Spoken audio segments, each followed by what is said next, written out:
As you read this, the U.S. national debt is soaring at an alarming rate, $530 every single second. This is not a projection, but the current live data from the U.S. Treasury as of May 26, 2026, the gross national debt has now surpassed an astonishing $39 trillion, a number that recently surpassed the entire size of the U.S. economy. The debt held by the public has reached a staggering $27 trillion against a GDP of $31. $22 trillion, pushing the debt-to-GDP ratio above 100% for the first time since the immediate aftermath of World War II. The last time the country found itself in a similar situation was after a global conflict of catastrophic scale. But this time, as Maya McInnes, president of the Nonpartisan Committee for a Responsible Federal Budget, pointed out recently, this crisis is not the result of war. It is the consequence of 2 decades of unchecked government spending. The situation is even more dire when you consider the interest payments, which have now reached $4 trillion annually. This figure has surpassed the entire defense budget, marking a historic milestone. At the same time, China, once a major holder of U.S. debt, has drastically reduced its position. From holding $1 trillion in U.S. Treasury securities, China's stake has dropped to $693 billion, with domestic regulators ordering banks to stop purchasing more. The IMF's fiscal director, Rodrigo Valdez, recently echoed a grave warning in Washington. This cannot wait forever. Meanwhile, JP Morgan Chase's CEO, Jamie Dimon, publicly stated that a bond crisis is inevitable, and the nation will soon face the consequences. The real question now is no longer whether America has a debt problem. It is whether China has effectively pulled the plug on financing it. The numbers we're dealing with are some of the most staggering I have ever had to report. To put this figure into context, let's break it down. As of April 1st, 2026, the official U.S. Treasury figure stands at $39,264,563, $637, which amounts to approximately $113,899 per American citizen, man, woman, and child. For a typical family of 4, the share of federal debt comes to roughly $500, 96, debt that is growing at a rate of $530 every second. That equates to $1,918, the $0.80 per hour, $46 million per day, and a staggering $9 trillion annually. This gross national debt figure includes intra-governmental obligations, but if we look at the more conservative measure, the debt held by public investors, it has now crossed 100. 2% of GDP for the first time since the immediate aftermath of World War II. To fully understand the gravity of this moment, let's compare the historical debt-to-GDP ratio at key points in American history. When the dot-com bubble burst in 2000, the U.S. debt was just 34% of GDP. Following the 2008 financial crisis, when the government intervened with massive emergency programs, the ratio had risen to 35%. During the COVID-19 pandemic, with trillions in relief spending, it reached 79% of GDP. Today, we find ourselves at 100. 2%, with annual deficits running at 6% of GDP, 3 times the economy's own growth rate. In other words, for every dollar of new economic growth, the U.S. government is borrowing $3. Interest payments alone now consume 1/5 of every tax dollar collected by the federal government, a figure that is roughly double the share seen during previous crises. The Committee for a Responsible Federal Budget, a nonpartisan organization that includes former senators, cabinet secretaries, and governors from both parties, recently released a sobering report. The title of the report, Break Glass Plan, sends a stark message. America has never entered an economic shock this indebted. The country is almost certain to face the next economic shock with even higher levels of debt, and the report warns that this could severely hamper our ability to respond effectively. But perhaps the most alarming issue is the refinancing crisis that is already underway. During the low interest rate environment of 2020 to 2022, the U.S. Treasury issued trillions in short-term debt at near zero rates. As that debt matures, it is being rolled over at the much higher current rates of 4.1% to 4.5%, more than double the previous servicing costs on the same principal. This process of replacing cheap debt with expensive debt is being called the refinancing cliff. It is a multi-year process that will gradually drive up borrowing costs, affecting the entire Treasury portfolio. In the first 5 months of fiscal year 2026 alone, the federal deficit hit $1 trillion, already surpassing the total deficit for several previous full years. To meet financing needs, the Treasury is issuing 4-week bills averaging $11 billion per auction in 2026, compared to just $47 billion in 2016. The Treasury Borrowing Advisory Committee, which advises the Treasury on debt management, has already indicated that increased issuance of longer duration bonds may be needed in 2027. This would flood the market with even more treasuries at higher rates, further exacerbating the situation. The supply of U.S. treasuries is not just large, it is historically unprecedented, and the debt refinancing machine will need to keep running every week, every month, without interruption or default for the next decade. This brings us to the point made by Niall Ferguson, a historian at Harvard University who coined what is now known as Ferguson's Law. He observed that once a nation begins paying more in interest on its debt than it spends on defense, it often signals the beginning of the end for a superpower. The Roman Empire, the Spanish Empire, the Ottoman Empire, and the British Empire all crossed this threshold before their decline. In 2026, America crossed that same line, with interest payments now exceeding the $4 trillion mark, more than the $895 billion defense budget. It is clear that Ferguson's Law has been triggered. Ray Dalio, the founder of Bridgewater Associates, the world's largest hedge fund, recently advised his clients to hold as much as 15% of their portfolios in gold as a hedge against the growing risks.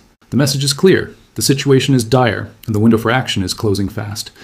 The decline in confidence towards dollar-denominated assets has been evident, as highlighted by an important remark. When you look at how foreign countries are reducing their holdings of U.S. treasuries and their decreasing interest in U.S. assets, this is a very concerning sign. This observation cannot be dismissed, especially in light of China's actions, which are far from coincidental. Once, China held an extraordinary $1, $317 trillion in U.S. Treasury securities, the largest sovereign position of any foreign country in American government debt. Today, however, that figure has been slashed to $693 billion, a reduction of 47% over the past 13 years. Throughout this period, China has been consistently reducing its exposure, regardless of which administration or global crisis has been at play. In early 2026, Chinese regulators took the significant step of formally instructing domestic financial institutions to limit their exposure to U.S. Treasury bonds. The rationale? Concerns over concentration risk and market volatility. Alongside this, China has been aggressively purchasing gold for 17 consecutive months as of March 2026, pushing its official gold reserves to 313 tons, equivalent to 38 million troy ounces. This now constitutes roughly 9% of China's total foreign exchange reserves, a substantial rise from just 3% a decade ago. In the US, the need to raise funds has reached a staggering level, with projections showing that approximately $11 trillion will be needed for fiscal year 2026. This includes $2 trillion in new deficit spending, in addition to $9 trillion maturing debt that must be refinanced. The sheer volume of Treasury securities expected to flood the market in a single year is extraordinary. For decades, China's consistent and reliable sovereign purchases were a bedrock for this financing, and the fact that China is stepping back makes the outlook even more uncertain. Historically, China was not buying U.S. debt for the yield it offered, but rather as a means to recycle its dollar trade surpluses, manage the yuan's exchange rate, and maintain diplomatic and financial relations with Washington. However, all three of these motivations have now been diminished.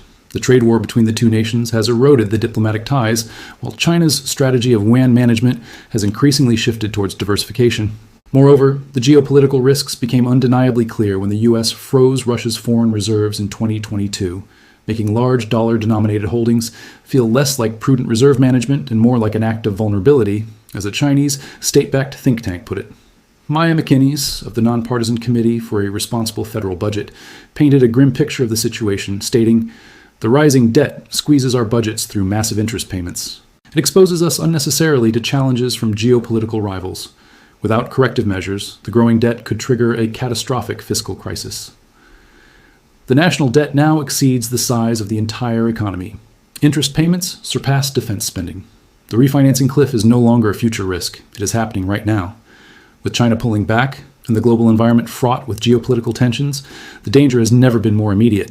A Gallup poll conducted recently confirmed that a majority of Americans, 55% to be exact, feel that their financial situation is worsening, marking the fifth consecutive year of decline in this sentiment. This is up from 47% in 2024 and 53% the previous year. The numbers are undeniable, and the clock continues ticking, with debt growing at $530 per second. The buyers who once absorbed this growing supply of Treasury securities are now, quietly but decisively, reducing their exposure. The national debt has crossed the $39 trillion threshold, and for the first time since World War II, it now exceeds the size of the U.S. economy. Interest payments are now greater than defense spending. And as the U.S. faces mounting defense costs due to tensions with Iran, the pressure on already record-high deficits intensifies. The Committee for a Responsible Federal Budget, which operates as a nonpartisan watchdog, recently released a sobering report outlining 6 distinct types of fiscal crises that could befall the United States. These crises are no longer theoretical, they are real and plausible, and they have been modeled with precise details. Every American needs to understand the potential scenarios, as the impact on the nation's financial future could be catastrophic. Let's explore these 6 potential crises in more detail, as this report marks one of the most significant documents on American fiscal policy in years. The first type is the financial crisis, which mirrors the bond vigilante scenario. In this case, investors lose confidence in U.S. Treasuries, causing interest rates to spike uncontrollably. As a result, the value of existing bonds would collapse, and banks and financial institutions, holding large amounts of these securities, would face balance sheet crises. The report cited the collapse of Silicon Valley Bank in 2023 as a small-scale preview of this phenomenon. A larger template could be the 2008 global financial crisis, which was triggered by the collapse of mortgage-backed securities. According to the CRFB's modeling, a fiscal contraction of just 5% of GDP could plunge the economy into a recession deeper than any since World War II. The U.S. has not experienced a year-over-year GDP contraction exceeding 2% since 1950.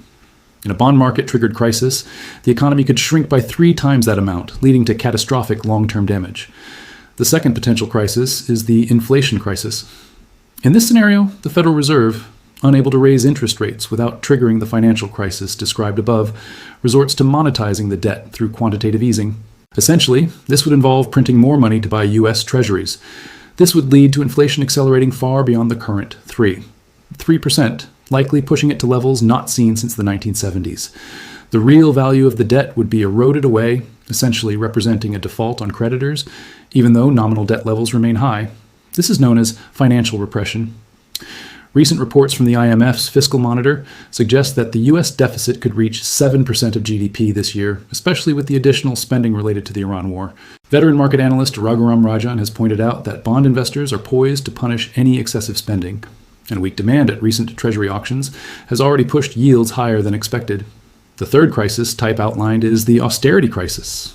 In this scenario, the government, unable to sustain the growing debt, is forced to slash public spending. Programs such as Social Security, Medicare, Medicaid infrastructure, defense, and education would face drastic cuts, not out of choice, but as a fiscal necessity. The CRFB pointed to Greece in the early 2010s as a model of what could happen when economic weakness leads to unsustainable bond yields. This led to austerity measures that saw unemployment rates soar and the economy collapse. Miami's expressed the gravity of the situation when he said, "Debt is strangling our budgets with overwhelming interest expenses." Without urgent corrective measures, this escalating debt could ignite a catastrophic fiscal crisis. According to projections by the Congressional Budget Office, simply halting the rise of the debt without reducing it could raise the projected real income per capita by $500 by 2054 compared to the current trajectory. Just preventing further deterioration creates a $500 economic value per person. This isn't a trivial matter, especially with the recent escalation of the Iran war, which has now been ongoing for 6 weeks. The Pentagon has requested an additional $200 billion from Congress to continue funding the war, having exhausted much of its most expensive munitions stockpile. Nearly the entire stock of stealthy JASSM cruise missiles has been used in the Middle East.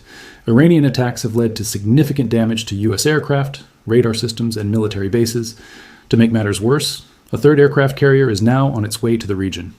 Joseph Bruce-Willis, RSM's chief economist, directly addressed the situation, stating, "The need for further spending to sustain the war will undoubtedly increase U.S. debt, triggering a sell-off in the bond market as investors demand higher compensation for the added risk." He went on to explain that, combined with recent tax cuts, the deficit could reach 7% of GDP this year, compared to an earlier projection of 6%. This additional percentage point would translate to roughly $310 billion in extra annual borrowing, on top of the already projected $9 trillion deficit. With Treasury auctions already showing signs of weaker demand where primary dealers are absorbing an unusually high proportion, the demand from outside buyers remains weak. The Iran war is not some isolated issue. It is directly accelerating the same structural imbalance that has plagued the U.S. fiscal system at the worst possible time.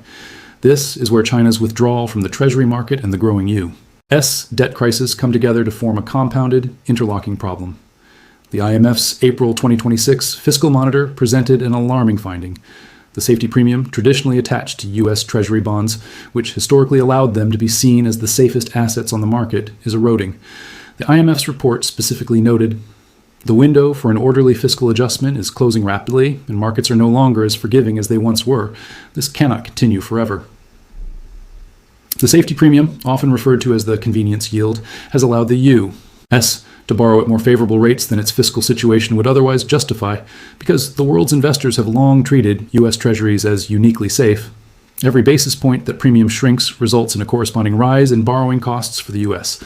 And now, the IMF is publicly acknowledging that this premium is indeed diminishing. In tangible terms, the erosion of this premium became evident in October 2023, when the 10-year Treasury yield surpassed 5%, leading to the highest mortgage rates in 2 decades. This was a preview of what happens when the safety premium weakens.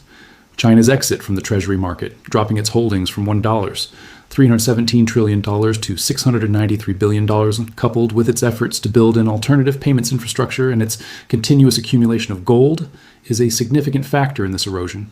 This is not the sole factor, but it is a persistent structural one that is compounded by the unprecedented supply of U.S. Treasuries, the rising defense spending due to the Iran war, and a Federal Reserve constrained in its ability to suppress yields without triggering inflation. So, what does all this mean for every American household in concrete, everyday terms? The current debt load is costing each American household $700 per year just in interest payments. This amount doesn't go toward building roads, schools, hospitals, or funding any form of national infrastructure. It is entirely absorbed in servicing past borrowing.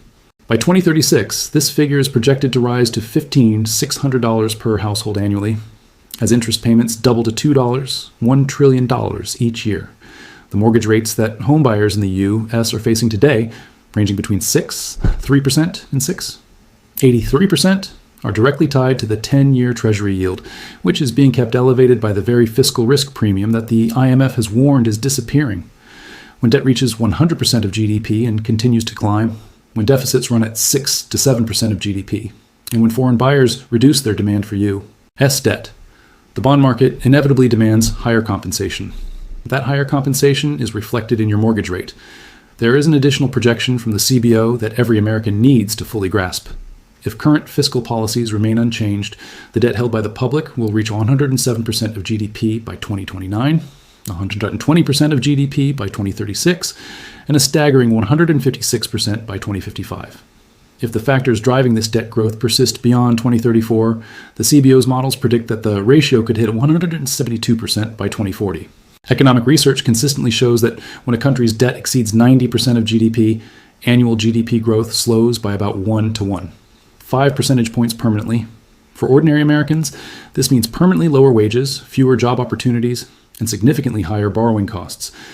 Maya McInnes aptly captured the urgency of the situation, saying, "We've heard many alarm bells in the past few years about our fiscal trajectory, but this one rings louder than ever.